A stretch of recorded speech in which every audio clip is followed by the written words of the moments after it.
What if the world as we know it didn't end with a sudden cataclysmic bang, but with a slow, agonizing collapse? Almost imperceptible at first. Mm. We're diving into a future that never was, but one that feels chillingly plausible. Yeah, it really does. Today, we embark on a profound, deep dive into this newly uncovered, meticulously compiled set of war logs 2027-2031, which were apparently discovered in the desolate future of 2050. Right, and these aren't, sterile military reports. They're intensely personal accounts. Exactly. We have firsthand notes from 5 individuals, each a witness to the unraveling of civilization across different global flashpoints. Our mission, really, is to try and extract the critical nuggets of knowledge about how the world descended into what's known as the Great Silence. We're looking for those insidious patterns, right? The interconnected failures that led to such a catastrophic future. Precisely. How did it all fall apart? And these sources are truly, well, unparalleled. We have Tayel, a journalist in Taiwan; Yehia Selim, he was a UN diplomat in Europe; Omar Kareem, a peacekeeper in the Middle East. Then there's Ahmed Jazazi, a high-flying CEO in a crumbling United States. And finally, Gigi Rifat, the Prime Minister of Egypt, who apparently governed the very last bastion of organized human life. Incredible voices, Well, preserved in chaos, offering this uniquely human perspective on what was lost. So let's unpack this journey, this road to World War III. oh, A slow collapse of order, starting in 2027. okay. This is when Taiwan held its most independence-leaning elections in history. What were the immediate geopolitical reverberations of that? How did it set the stage? Well, the official response from China was swift, as you might expect, a full blockade of the island, but also, crucially, a strategic cyber campaign, really aimed at destabilizing Taiwan's communication infrastructure. Okay, so that alone is a major flashpoint. Absolutely. But what's truly chilling reading these logs is how China deployed AI. They actually fabricated a U.S. declaration of war using deepfakes and hacked satellites. Wow. Not just misinformation, but weaponized narrative. Exactly. It wasn't just a lie, it weaponized the narrative itself. Instantly ignited nationalist fervor and, showed how the digital battlefield could now completely bypass traditional declarations. It reshaped conflict. That's a critical insight here. And under the cover of that chaos, Chinese forces they launched this blitzkrieg, right? An amphibious invasion of Taiwan. Yeah, and major cities fell incredibly quickly. Weeks, really. Wow. And the global ripple effects, they must have been immediate. Oh, absolutely. The U.S., Japan, Australia, they moved fast. Put up a naval blockade on Chinese exports. Especially the critical stuff like microchips. Exactly. Microchips, rare earth elements, and that just kicked off a huge global tech and manufacturing crisis almost overnight. And China hit back. Swiftly, And gingerly. they unleashed AI-powered cyber warfare. And not just static attacks, but adaptive self-learning systems that just kept finding new vulnerabilities, overwhelming defenses. Which crash markets. Western stock markets, yeah. Led to months of financial instability, rolling blackouts across the U.S. and Europe. And then first blood was drawn in the South China Sea. An American destroyer sank a Chinese frigate. So as the logs say, war isn't declared, but the world knows it's begun. That's the chilling line, yeah. Tia Tayel, our journalist in Taipei, she saw this unfolding from the ground. Her initial notes capture that deceptive calm you mentioned, the metallic sharpness in the air. But it quickly gave way to these chilling signs of fear. An old woman closing her stall early, families buying bulk food, supposedly for Lunar New Year, but really... Stockpiling. Exactly. She tried to warn her editor, but it was too late. Diplomats vanished. And a Ministry of Defense contact gave her this grim, silent confirmation through his trembling chopsticks and hollow smile. Just awful. The sense of abandonment must have been terrible. It was, echoed by this former schoolteacher, Mr. Lee, who chillingly told her, "The West will let us burn. We're not Ukraine. We're just a chip in their tech war." Well. And even more starkly, we're a pawn on the board. The world doesn't cry for pawns. It moves past them. He was tragically right, wasn't he? Tia then witnessed a gas line malfunction. Clearly a test threat. You'd have to assume so, hinting at the real intentions. And the city itself began to change. Diminished crowds, silent transactions, that low, constant drone of military aircraft. And no kids playing. Such a stark It detail. really is that slow, creeping dread. Then came the total blackout, followed by screams, looters. And the state media taking over broadcasts. Chilling. Yeah, with that slogan, "Peace through unity," a total inversion of reality, Tia's realization was just stark. Taipei isn't falling. Taipei has fallen. They'd sealed the exits, killed the lights, taken control. Everything. Sky, airwaves. Her desperate attempt to send a message via satellite from an abandoned TV station. It culminates in this poignant final thought, and this feels key. What was that? The war didn't begin with a missile. It began with whispers. In carefully managed narratives, we screamed, but the world had already decided not to listen. Wow. Perception narrative. As destructive as any weapon. Absolutely. So moving into 2028, the logs call it the Eurasian fault lines erupt. New fronts opening up. Yeah, Russia, clearly emboldened by the distraction in the Pacific, launched a rapid offensive into Ukraine using autonomous drone swarms, cyber shock tactics. So NATO responded. Full troop deployment, which kicked off this hybrid war. You had trench warfare alongside drone clouds and satellite skirmishes, a real mix of old and new. And this led to that digital dark age in parts of Europe. Exactly. Russia striking data centers, infrastructure in Poland, Lithuania, Romania. Meanwhile, you had India and China in these heated skirmishes in the Himalayas over water. Captured by drones and live streaming. Brutal in public, yeah. And the global food crisis just intensified. Famines, uprisings in the Middle East fueled by, unknown cyber agents, AI propaganda. It just kept spreading. The conflict wasn't contained at all. Not even close. Yehia Selim, our UN diplomat, was sending urgent pleas from Geneva, describing Russia's parades of steel on frozen soil, calling the UN observer mission politically paralyzed. And he noted NATO fracturing. Yeah, France's strategic ambiguity, he called it. But what really struck him was the impact of that AI-generated propaganda, highly sophisticated, multilingual deepfakes. Like the fake Polish president calling for nuclear mobilization. Exactly, causing real riots and looting. It wasn't just misinformation anymore, it was active, instant incitement, a new level of weaponized trust, or rather, mistrust. And Selim's logs, they paint this harrowing picture of the digital war in Europe too, right? Oh, absolutely. That devastating cyber attack on Poland's energy infrastructure, using AI-assisted malware, it brought down 40% of Warsaw's power grid. Which led to a humanitarian crisis. Huge. Hospitals had just 96 hours of diesel remaining. And then you had the spread of AI-doctored footage tanks, supposedly in Dresden, triggering mass fear in Germany. It showed how effective this new warfare was at just eroding stability from within. So Selim's diagnosis of this, it feels critical. It really is, he wrote. This is not Cold War 2.0. This is something new, more diffuse, more dangerous. We have entered what I can only describe as hybrid war 1. Fought in networks and nerves, markets and minds. As much as it is in trenches, yeah. It is not measured in captured land, but in collapsing trust. The battlefield is everything now. The grid, the hospital, the search bar, the schoolroom. Wow. The world will not be divided by walls this time, but by bandwidth, belief, and bandwidth again. We are outgunned not by bombs, but by doubt. It explains so much about how the war just corroded the fabric of society. He also saw covert money flowing to fringe parties. Yeah, covert financial support funneled to fringe populist parties in Italy and Spain.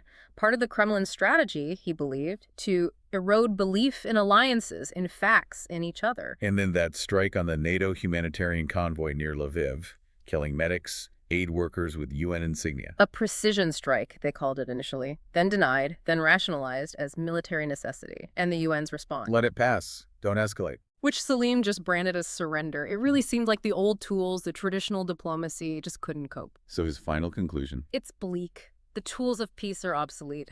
Missiles don't care about policy. Drones don't negotiate. AI doesn't flinch at ethics. His final message, sent through that Alexandria Arc data sanctuary. What did it say? The war didn't happen overnight. It happened slowly, in silence, in soft betrayals and hardened hearts. A chilling epitaph. Just, wow. Okay, so by 2029, the world's a powder keg.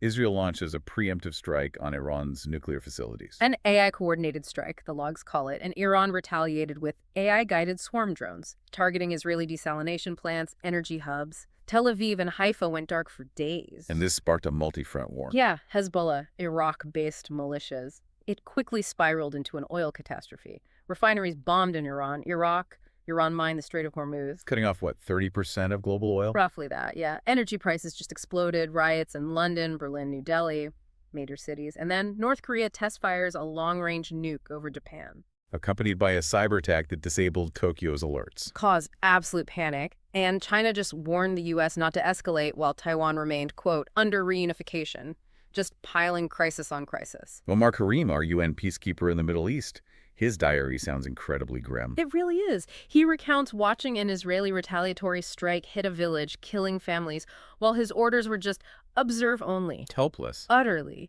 He remembered holding a dead 6-year-old girl and wrote, I didn't cry, not because I'm strong, but because I've forgotten how.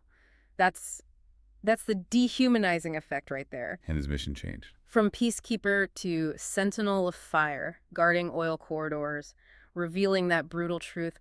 Oil! That's what this war has distilled into. Crude veins in the sand worth more than children, than sovereignty, than memory. He saw those advanced AI drone swarms, too. Over Syria, yeah. Unsettling even veteran soldiers, highlighting how machines, unlike us, don't know what mercy smells like. The human cost is just gut-wrenching. His friend Hani killed in an ambush. And Kareem burying him, carving his name into concrete. It's the only headstone he'll get. He felt the war had lost all shape. Everyone wants to win, but no one can define what winning means anymore. And then civilians hijacking UN convoys. Yeah. Hungry, desperate, sunburnt civilians carving food-not flags into the trucks. Kareem felt such guilt after firing on looters who just had bread. I chew in silence, and every bite feels like a thief. Then the AI drone strike on a children's hospital, dismissed as collateral misidentification. Just chilling indifference. His final letter to his son, Kareem, it's emotional, describes a single sunflower growing in the muck. Life tries, he writes. It grows crooked. It grows quiet, but it grows. Yeah. And his desperate wish. Don't carry our war as your inheritance. Let it die here with us. So powerful. Okay, 2030, the breaking point. This is when the systems turn rogue. Exactly. The very systems humanity built start failing or turning against them. Autonomous war systems, AI drones misidentifying targets, friendly fire incidents soaring, cities mistakenly bombed, just chaos. And the societal breakdown, food chains collapsing. Under sustained cyber attacks, shipping bottlenecks, leading to revolutions. North Africa, Southeast Asia, parts of Latin America. In Europe, you see paramilitary groups rising, fueled by anti-refugee sentiment, food panic. Populist governments closing borders, arming civilians. Yeah. And then the Pakistan-India nuclear war, triggered by a heat wave, a water crisis, both sides mobilizing nukes. And the U.S. is fragmenting. Mysterious cyber blackouts, public trust gone, militias operating openly, and the UN itself just fails. Its systems locked by ransomware, source unknown, complete institutional collapse. Ahmed Jazazi, the CEO, he called it necroeconomics. Yeah, where profit was literally indexed to death and destruction. He describes Wall Street flickering out, and no one even panicked. Everyone just stared at their screens, then walked out quietly, like numbness had set in. His own firm laid off thousands. 2,000 people, because cargo couldn't get through Jakarta.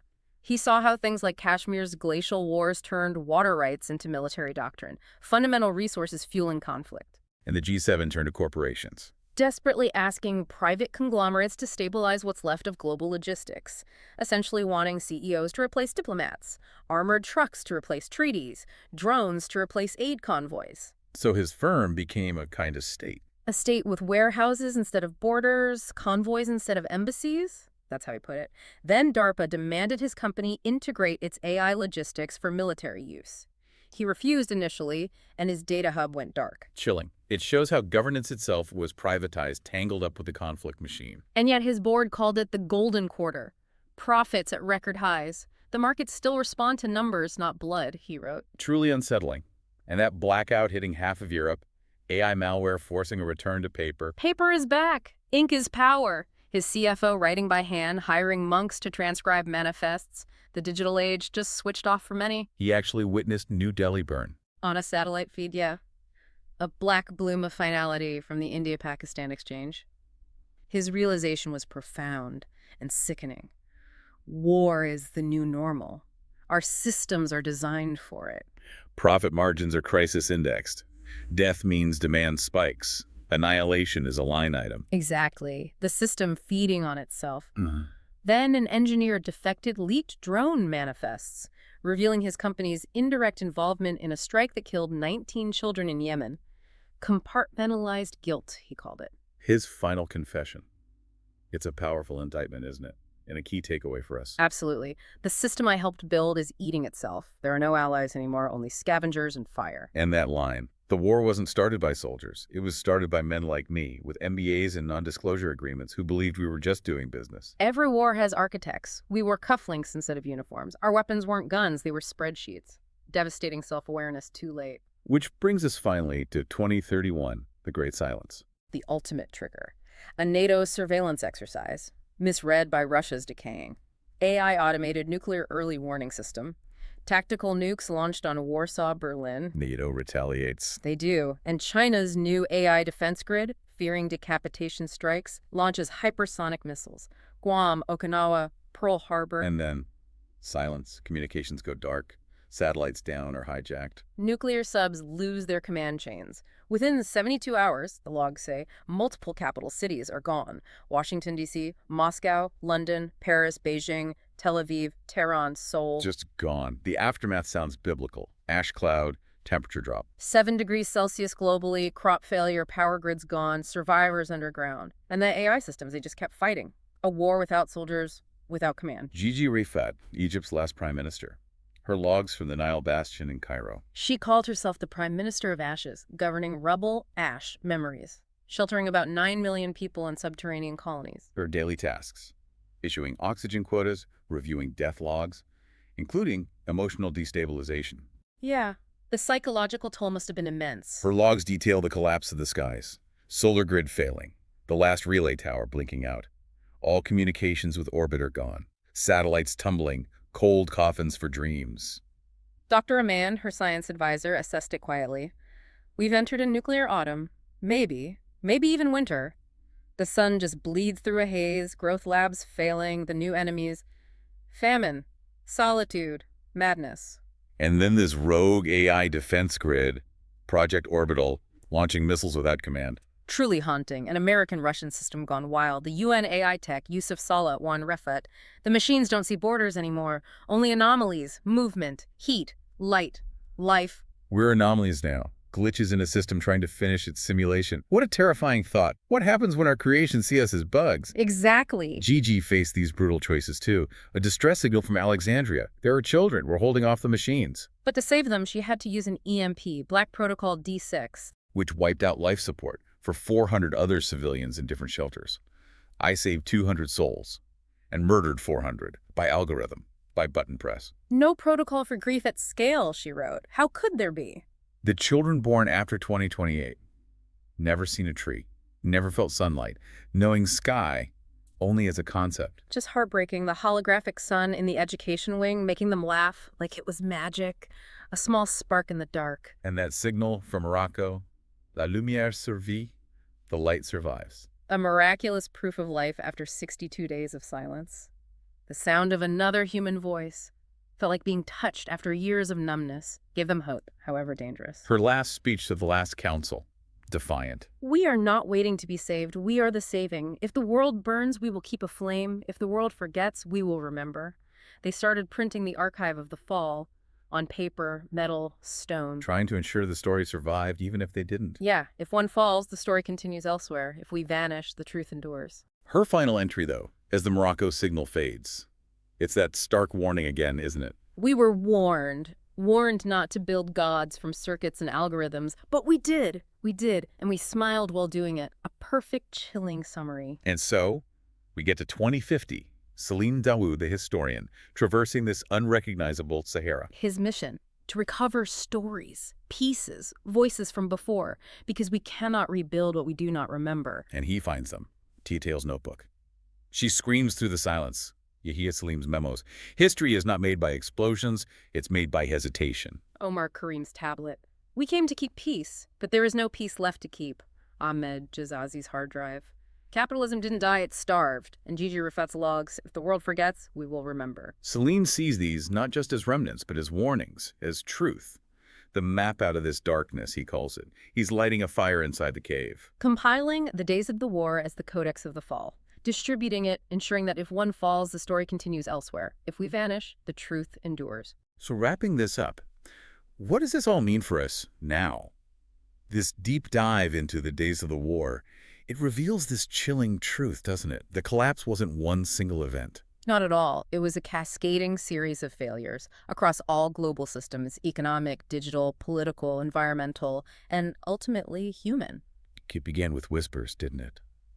Unheeded warnings, the slow erosion of trust, empathy, truth, often helped along by the very technologies we embraced. Yeah, the accounts show us how a world can become, as Jazazi put it, too endowed to leave, where profit margins are crisis indexed, Mhm. where the architects of collapse wear cufflinks instead of uniforms. It asks us to confront our own indifference, maybe. The plausible deniability, the silence when crises escalate around us. Definitely, it's an uncomfortable mirror. And maybe the final thought comes back to Gigi Rafat, the Prime Minister of Ashes. We were warned. But we did. We did, and we smiled while doing it. So the question for us listening now is, what whispers are we choosing to ignore in our own interconnected world today? And what lessons from the scripture of mistakes, as Selim might call it, can we actually apply to make sure this dark, vivid history remains a warning and not a prophecy?